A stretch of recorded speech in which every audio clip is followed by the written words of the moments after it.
Hello guys, welcome back to our channel Winsworld TV. So, sa katatapos lang na award night ng Manny Pacquiao at Flash Elorde, ay ipinakita ng Paucast Sports na si Pau Salot sa ng latest vlog, ang ginawa umano dito ng MP Promotions President na si Gibbons. Dahil wala nga sa event itong angas ng Pinas John Riel Casimero at meron siyang matatanggap na award dito. Ayon kay Gibbons ay mahal daw niya si John Riel Casimero kaya siya na mismo ang kumuha ng award para personal niyang maiabot sa former 3 World Division Champion na si John Riel Casimero. For John Riel Casimero, you're gonna receive my man Carl! And silver, Milan Molindo.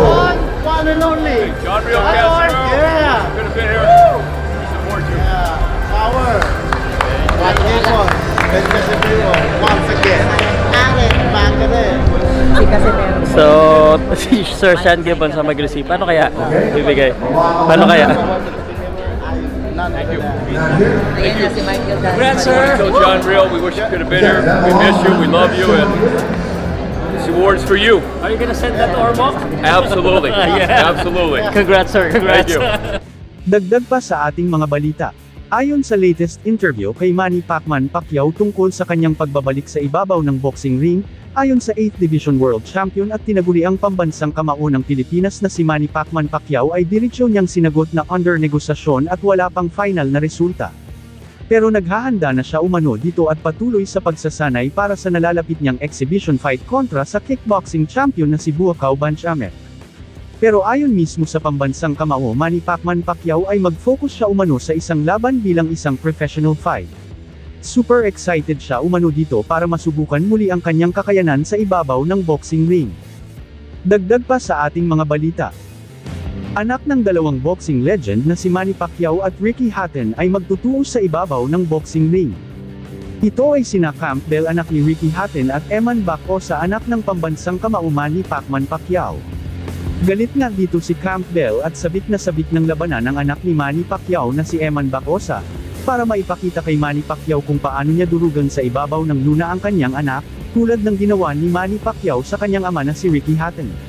Kaya sabik na itong si Campbell anak ni Ricky Hatton na makasagupa sa ibabaw ng boxing ring itong si Eman Bacosa anak ng pambansang kamao Manny Pacquiao.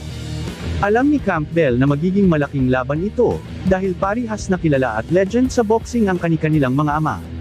Nang pumutok ang pangalan ni Eman Bacosa sa mundo ng boxing na isa na ngayong professional boxer, ay maraming naghahangad na matuloy ang laban nitong mga anak ni Ricky Hatton at Manny Pacquiao. Ang isa pang anak ni Manny Pacquiao na si Jimmy Pacquiao ay hindi pa makakalaban dito kay Campbell Hatton dahil nasa amateur pa lamang ito. Kaya si Eman Bacosa ang pwedeng makatapat nitong si Campbell Hatton, na pwede ikasa sa lalong madaling panahon.